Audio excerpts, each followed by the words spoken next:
km가량 밀리고 있습니다. KBS 교통정보센터에서 정현정입니다. 이것이 혁신이다. 여야를 내려놓고 관습을 떼버리고 혁신을 외쳐봅시다. 다시 만난 정치 공동 혁신구역. 주진우 라이브가 지정했습니다. 여야 혁신위원장 3분 모셨습니다. 소개하겠습니다. 안녕하세요. 국민의힘 김용태입니다. 안녕하세요. 정의당 류호정입니다. 네, 안녕하세요. 기본소득당 용혜인입니다. 자, 우리 류호정 의원은요, 문신 얘기 말고도 배꼽티 얘기 말고도 얼마나 할 얘기 많아요. 얼마나 좋은 일 많이 하는데 다 배꼽티 얘기만 하네. 그래서 그죠? 속상하죠. 그래도 뭐 사진이 멋있게 나와서요. 네, 그랬어요? 괜찮습니다. 다행이에요. 네. 그 좀 보도가 거기에 집중되는데 그래도 퀴어 축제 이게 뭐지 이렇게 사람들이 관심도 갖고 다시 생각해보는 그런 시간은 됐어요. 그런데 좀 류호정 의원은 조금 뭐 안타까운 면도 있었을 거예요. 사실 뭐 저희 의원실의 정책 메인 보좌관님은 네. 노무사입니다. 사실 제가 발의한 법안의 절반은 노동인데 네. 뭐 그래도 제가 선택한 거니까요. 예. 이 퀴어 퍼레이드라는 게 365일 좀 차별과 혐오를 겪는 성소수자들이 명절처럼 기다리는 어떤 축제의 날이거든요. 그렇죠. 이날 하루는 우리의 얘기를 좀 해보자. 그렇죠. 이렇게 외치는 날이는데. 그래서 그런 날에 저도 멋있는 옷을 네. 뭐 그냥 제 또래의 어떤 여성이 네. 뭐 고대하는 축제에 참여할 때 입을 수 있는 그런 블링블링한 옷을 입고 가고 싶었고요. 저도 함께 연대한다라는 차원에서 참여를 했고요. 사실 성소수자 인권 관련해서는 우리 당 장혜영 의원이 동성혼 법제화 법안도 발의를 하고 차별금지법도 발의를 하고 그러는데 이제 저 때문에 조금 네 묻힌 것 같아서 미안한 마음도 듭니다. 네, 저는 류호정 의원의 그 배꼽티 관련된 논란을 보면서 대한민국이 갈 길이 멀구나. 그리고 더 평등해져야 하는 이유가 있다. 그것을 다 보여준다라고 생각을 했어요. 그러니까 누군가가 무얼 입는 것이 별일이 아닌 사회, 그리고 누군가가 누군가를 사랑하는 것이 별일이 아닌 사회가 우리가 지향해야 될 대한민국의 모습인데, 류호정 의원이 입었던 그 옷이 논란이 되는 걸 보면서 아직 우리가 다른 사람의 모습을 있는 그대로 받아들인다는 것이 조금은 낯선 일이구나라는 생각을 했습니다. 그래서 좀 더 나아간 사회를 만들기 위해 정치가 해야 될 일이 많겠다, 뭐 이런 고민들을 좀 했습니다. 뭐 이 퍼레이드 관련해 가지고는 아무래도 이 앞에 계신 두 분하고 저랑은 생각이 좀 다를 것 같은데, 그래도 뭐 생각이 다른 거지 틀린 건 아닌 거니까요. 그래서 그 다름을 서로가 존중해주고 이제 좁혀가면 되는 거라고 생각되고요. 그러니까 다른 얘기인데 그 류호정 의원 그 관련해서 언론에서 보니까 다이어트 했다라고 막 기사가 나가서 네. 아니 근데 최근에 사석에서 이렇게 술자리도 갖고 그랬는데 언제 다이어트를 하신 거예요? 술을 끊을 순 없고요. 술을 좀 줄인 거고요. 점심시간에 이렇게 유산소를 하고 퇴근하고 유산소 운동을 하고 그렇게 했죠. 그래도 배꼽티 있는데 약간의 준비는 해야죠. 멋있고 싶으니까. 멋있었어요.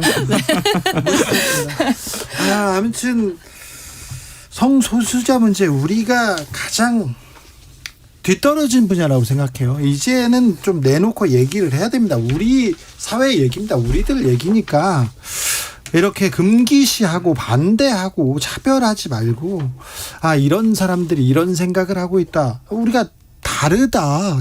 여기에서는 좀 고민을 해야 될 것 같습니다. 그런데 김용태 최고는 최경환 전 부총리랑 밥을 먹었어요. 예. 네. 뭐 크게 확대 해석할 필요는 없으실 것 같고요. 뭐 그 지금 보면 참 윤핵관 빼고 친박 윤핵관 주변이 다 이명박이네 그러면서 친박계 그리고 친 이준석계 모여가지고 이거 회동하는 거 보면 신당 나오는 거 아니냐 이런 얘기도 나와요. 뭐 그런 얘기 전혀 안 했고요. 물론 이제 뭐 했어요? 많은 전문가들이나 평론가분들이 소설을 쓰고 계신데 네. 뭐 어쨌든 소설도 현실에 기반해서 말씀하시는 거니까 네, 밥을 그 소설의 먹긴 끝은 했죠. 밥을 먹었죠. 밥을 한정식을 먹었고요. 네, 한정식 뭐 먹었어요? 그냥 한정식 먹었습니다. 밥. 네, 밥. 네. 그리고 뭐 어른으로서 이제 그분이 이제 우리 당에서 잘 못한 부분도 있고 잘한 부분도 있으니까 과거의 어떤 본인의 어떤 사례 에피소드를 말씀하시면서 이런 것은 참 잘했다, 잘 못했었다 그런 것을 저는 레거시라고 표현하고 싶은데 네. 후배들한테 이제 그런 물려주고 이제 이야기하는 자리였다까지만 해석하시면 될 것 같습니다. 그래요? 감옥 얘기는 안 하시던가요? 어떤 얘기? 감옥 간 얘기. 감옥 간 얘기는 안 하시죠. 그렇습니다. 근데 이 개인적 친분이 원래 있다. 그래서 가끔 원래 밥을 먹는다라고 이준석 대표가 이야기를 했는데 그 두 분이 원래 그럴 수 그럴 수는 있겠습니다만 있어요. 이 박근혜 정부에서는 이 역할을 하시는 김용태 전 분이니까. 최고와 이기인 전 최고위원 후보까지 함께 가서 만났다라는 것에 정치적 의미를 부여하지 않을 수는 없을 것 같아요. 김용태 전 최고도 지금 웃으시는데 아무튼 평론가들은 이제 무소속 시위 아니냐 뭐 이런 해석을 하는데 앞으로 이제 국민의힘 공천 과정과 여러 가지 이 권력 투쟁들은 좀 지켜봐야 될 것 같고요. 뭐 이런 친이 친박 그리고 뭐 지금은 반윤 친윤 이런 이야기들 하면서 여러 이제 정치 공학적인 이야기들도 나오고 최근에는 이제 뭐 양양자 의원이나 금태섭 전 의원의 뭐 제3신당 이야기도 나오고 하는데 저는 지금 이런 어떤 논의들 정치 공학적 논의들에 과연 대한민국의 미래에 대한 모습이 있는가 이런 질문은 좀 던지고 싶어요. 그러니까 최경환 전 부총리와 이준석 대표의 사람들이 만나서 대한민국의 미래의 모습을 뭔가를 다르게 제시할 수 있느냐 그런 모습을 보여주느냐 사실은 국민들이 좀 그런 기대를 하기는 어려운 것이 현실인 것 같습니다. 제3지대 하면 또 류호정 의원 할 말이 좀 있죠? 근데 저 질문인데 관련해가지고 네. 제가 최근에 라디오를 듣다가 네. 이번 주에 다른 방송에서 제3지대 류호정 얘기하면서 그 금태섭 의원님의 그 신당 얘기하면서 류호정 장영 의원이 합류할 수도 있다라는 얘기를 모 평론가가 하시더라고요. 그래서 그거에 대해서 좀 그런데 저희가 예전에 같이 토론회 1회를 한 거 말고는 정말 그 뒤로 어떤 연락을 하진 않았거든요. 연락을 안 해도 합류는 할 수 있죠. 하지만 저는 근데 기준이 있어요. 저 어쨌든 이제 정의당이 더 이렇게 재창당을 하고, 그러니까 신당 창당에 준하는 어떤 새로운 지대를 열어야 한다라고 했을 때 가치관에서 어떤 거는 포기할 수가 없을 거 아니에요. 네. 그 중에서 요즘 이렇게 양당 정치가 갈등으로 치닫고 있어서 어떤 사회적 갈등도 해결하지 못하고 있기 때문에 다당제가 필요하다라는 이 인식, 그러니까 전 다당제를 추구하는가, 그리고 또한 누군가를 악마화하는 것 또한 대화의 문을 열고 있지 못하기 때문에 누군가를 그렇게 예를 들어서 간첩인 거예요. 상대방은 무조건. 무조건 네, 하고 제거해야 될 대상으로 여기는 사고방식을 가지는 분은 조금 함께하기 곤란할 것 같다라는 정도의 생각을 갖고 있고, 그것이 아닌 분들은 누구라도 좀 만나서 이야기를 나누고 싶어요. 그러면 국민의 99%는 좀 만나서 얘기할 수 있을 것 같은데요. 다 거기에 대해서는 다 알아요. 그런데 가서는 이렇게 극성 지지자들은 그렇게 뭘 퍼붓기는 하지만. 근데 그런 정치가 지금 가능하지 않아서 사실 이번 후쿠시마 같은 상황도 망한 정치의 시간을 저희가 이렇게 지켜보고 봐온 거였잖아요. 이렇게 후쿠시마 오염수 평행선만 이렇게 쭉 달리다가 국민께는 어떠한 안정감도 주지 못한 채로 끝이 났잖아요. 굉장히 뻔한 좋은 정치라는 이런 말일지라도 계속 저희는 외쳐야 된다고 생각해요. 저는 좀 생각이 다른데, 그러니까 수도권 30석 그리고 좋은 정치 이런 좀 내용 없는 기표들만 던지고 좀 이름이 알려져 있는 정치인들이 좀 모인다 이런 것으로 뭔가 정치가 바뀔 것이다라고 기대하는 것은 좀 어불성설이자 이 위정자들의 좀 착각이지 않을까라는 생각이 들어요. 그러니까 좋은 정치는 좋은 말인데 그러면 무엇을 위한 좋은 정치가 어떤 좋은 정치가 필요하냐에 대해서 대답을 해야 되는데 지금의 제3세력 논의가 그런 대답을 과연 하고 있느냐, 저는 물음표가 붙고 자신이 스스로 무엇인지조차 국민들한테 설명을 할 수 없는데 그냥 뭔가 새로운 세력이 등장만 하면 이 극단의 정치가 무너진다라고 설명을 하는 것도 어불성설이고 선거공학적인 계산이다라고 봅니다. 10초만. 저희 이제 세 번째 권력 같은 경우에는 그에 준하는 내용들을 현재 준비해서 발표를 하려고 준비하고 있습니다. 그래요? 류호정은 준비하고 있습니다. 그러니까 옷차림만 얘기하지 마시고요. 류호정의 콘텐츠에 대해서도 좀 주목해 주셨으면 합니다. 자, 요즘 청년 정치인들한테 이거 물어보고 싶었어요. 총선이 다가오잖아요. 다가오니까 정치권에서 여러 일들이 벌어지고 있습니다. 누가 온다, 누가 귀환한다 얘기하는데 지금 이 정치권 어떻게 보고 계십니까, 김용태? 일각에서 이제 올드보이의 기환이라고 이제 표현하는 것 같은데 글쎄요, 저는 올드보이에도 급이 있다라고 생각합니다. 다 이렇게 도매급으로 하나로 뭉뚱그려가지고 평가하기는 좀 그렇다고 보고요. 왜냐하면 그 올드보이들 중에도 잘못한 부분에 있어서 반성하고 본인이 무엇을 잘못했는지 이제 깨닫고 다시 국민들께 어떤 역할, 본인의 사명을 다하려고 하시는 분이 있는가 반면 최경환 전 장관 얘기하시라고요? 제가 그렇게 말씀하면 또 밥 한 번 얻어먹고 와가지고 제가 그렇게 말씀하시는 그런 것처럼 그분을 들리는데요. 염두한 게 아니라 그런 반면 본인이 뭘 잘못했는지도 모르고 아직도 뻔뻔하게 이제 계속해서 나가시는 분들이 있다 보니까 약간 뭉뚱그려서 평가하기는 좀 어려울 것 같고요. 다만 저는 이 모든 걸 결국에는 유권자들이 평가해야 될 부분이라고 생각해요. 우리가 민주주의가 나아가야 되는 것은 어떤 후보가 잘못이 있고 선출직에 대해서 잘못이 있고 없고에 대한 판단은 오로지 유권자의 몫이다. 이렇게 말씀 좀 자, 드리고 싶습니다. 뭉뚱거리지 말고 누가 잘못을 했는데 누가 반성을 안 하고 누가 뭐라고 했는데요. 아니 뭐 그렇게 또 오늘 이렇게 또 자, 류호정. 설마 밥 한 끼에 넘어갔겠습니까? 아니, 그럴 사람이 아니에요. 김용태는 그럴 사람이 아니에요. 밥 5끼는 사고 얘기해야 됩니다. 네. 네, 저는 이제 뭐랄까요? 노잼이라고 생각을 하는데요.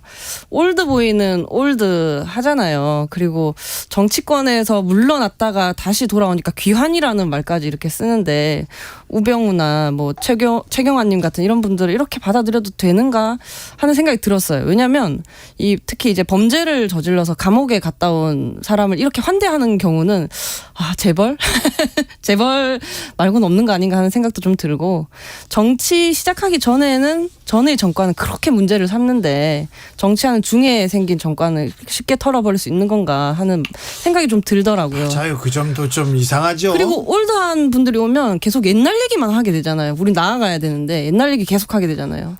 네, 저는 그 얘기를 좀 하고 싶어요. 사실 총선을 한 번 하면 그때마다 초선 의원들이 한 절반 정도가 되거든요. 그렇습니다. 그러니까 보통 그렇습니다. 네, 국회의원들이 절반 정도는 물갈이가 된다는 건데 매번 국회는 변하지 않습니다. 사람은 변하는데 국회는 정치는 변하지 않아요. 이 말이 뭐냐면 결국에는 사람이 누가 뭐 다시 돌아오고 복귀하고 새로운 사람이 누가 나타나고 이게 문제가 아니라 대한민국의 어떤 정책과 방향에 대해서 다르게 이야기할 수 있는 다른 세계관을 가진 세력과 정당이 등장해야 된다. 그래야 정치가 바뀐다는 것을 저는 지금까지 21번의 대한민국 총선거가 보여준다고 생각하고 그런 의미에서 이 선거제도 개혁 같이 좀 그럴 수 있는 정치 질서의 개편이 가능한지가 저는 새로운 정치, 뭐 의미 있는 정치 개혁이 가능한지에 좀 어떤 판가름이 되는 자리일 거라고 생각하고 좀 이런 쇄신과 대안 없이 뭐 수도권 30석, 뭐 어디 몇 석 이런 이야기를 하는 선거공학적 논의로 전락을 하면 저는 윤석열 정부의 이 퇴행에 맞서서 어떤 새로운 변화를 요구하는 국민들의 요구에 부응할 수 없을 거라고 보고 특히 이제 보수 정치인들 사이에서 뭐 올드보이들이 돌아오는 이유에 대해서 좀 생각을 해보면 윤석열 권력에서 밀려나 본 올드보이들이잖아요. 그러니까 저러다 윤석열 정부가 망할 것 같으니까 저기에 가면 내 자리가 좀 있을 수도 있겠다라고 생각하니까 사실은 올드보이들이 그리고 그런 정치의 과정에서 그 범죄를 저질렀던 이들이 복귀하는 것 아니겠습니까? 그래서 저는 이런 때인 만큼 더 정치개혁과 선거제도 개혁 그리고 새로운 세력의 등장이 더 중요하다고 생각합니다. 그런데 그 용인 의원님 말씀에 그 한 가지 제가 반론을 제기할 게 올드보이가 국내에 많지 않습니다. 민주당이 더 많죠. 민주당에 뭐 천정배 의원부터 시작해가지고 정동영, 뭐 이낙연, 뭐 등등등등 조국, 추미애 훨씬 많거든요. 왜냐면 이 얘기를 왜 하냐면 최근에 기자분들하고 이제 얘기를 하다가 올드보이에 관련해서 얘기를 하다가 국민의힘에서 뭐 최경환 부총리나 우병우 전 수석이나 혹시 이 외에 또 출마하실 과거의 분들 계시냐고 물어봤었는데 막 지금 딱히 생각나신 분이 없어가지고 이제 민주당이 더 많았다라는 것을 한번 좀 상기시켜드리고 싶습니다. 민주당 뭐 나이가 많다고 해서 그 경험을 이렇게 탓할 수는 없습니다만은 올드보이에 대해서 왜 좀 거부감을 국민들이 갖고 있는지 그냥 이름 때문인지 그건 아닐 텐데 좀 다시 좀 고민해 봐야 될 것 같습니다. 왜 민주당에서는 그러면 올드보이가 왜 많지요? 이거에 대해서도 민주당에서 좀 고민해야 됩니다. 아까 용해인 의원이 지적한 논리 그대로 말입니다. 우리 청년 정치인들은 어제 IAEA 종합보고서 발표 어찌 보셨습니까? 김용태. 이게 참 어려운 문제라고 생각해요. 다만 근데 IAEA가 어쨌든 공신력을 갖고 있는 기관이고 이 보고서는 보고서대로 존중해야 된다는 말씀 좀 드리고 싶고 다만 그것과 별도로 오늘 오전에 류호정 의원하고도 이야기를 했었는데 우리 정부는 여기에 대해서 국민의 계속해서 의심과 불안이 있을 수밖에 없는데 과학적으로 또 이 관련해가지고 계속 검증해 나갈 필요가 있다. 우리는 우리대로 네. 그 말씀 좀 드리고 싶습니다. 좋은 지적인데요. 왜 류호정 의원하고만 얘기했어요. 용해인 대표하고도 얘기하셔야지. 오늘 아침에 잠깐 만날 일이 인터뷰에서 있어. 인터뷰 방송을 저희 하신 것 같습니다. 인터뷰를 같이 했습니다. 용해인? 네, 사실 이제 과학적인 것에 대해서 이제 국민의힘이 많이 이야기를 하는데 과학적으로도 문제가 많아요. 그러니까 오염수 방출을 둘러싼 과학적 입장은 사실 정확히 말하면 충돌하고 있는 겁니다. 그러니까 정리가 된 게 아니라 충돌하고 있는 거고 과학적 결론은 아직 알 수 없고 확정되지 않았다. 이런 불안정한 상황에서 대한민국 정부가 국민들의 불안을 해소하기 위해서 최대한 투명하게 데이터를 제공하고 검증하는 노력들을 하기는커녕 일본 정부의 입장을 그대로 똑같이 이야기하고 있는 이것에 대해서 국민들은 분노하시는 거고 이것은 민주주의 그 자체를 심각하게 훼손하는 거다라고 말씀드릴 수밖에 없고 두 번째는 IAEA의 이 검증이 그럼 정말 객관적이냐 그렇지 않다. 왜냐 이게 처음에 2015년에 일본 핵 과학자가 사무총장으로 있을 당시에 일본한테 처음으로 후쿠시마 오염수 방류를 제한했다는 거예요. IAEA가. 그러니까 방류를 제한한 곳에서 스스로 검증을 한다? 믿을 수 있겠습니까? 이거죠? 정치는 또 인식을 다루는 영역이기도 하니까 네. IAEA의 어떤 전문가들이 2년 동안 검토한 결과를 그저 이제 신뢰하지 않는다라고 하기보다는 그 결론을 존중하지만 아직 부족하다. 야당은 정부의 국민 불안이 해소될 때까지 부족하다, 아직 부족하다 해야 되는 것 같고요. 그리고 이런 안정성이 이렇게 뭐 검증되었다는 부분이 있지만 지금부터는 어떤 의학적, 세 분 인사 생물학적 끝났습니다. 네, 고생하셨습니다. 감사합니다. 감사합니다.